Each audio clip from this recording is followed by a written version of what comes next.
சிவனே, நல்வழி காட்டும் எங்களின் சிவனே.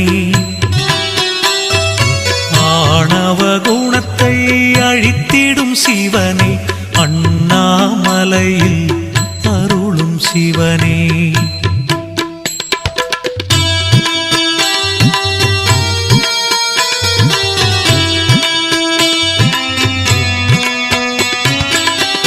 திருவிளையாடல் புரிந்திடும் சிவனே, தீவினை அழித்திட தோன்றும் சிவனே.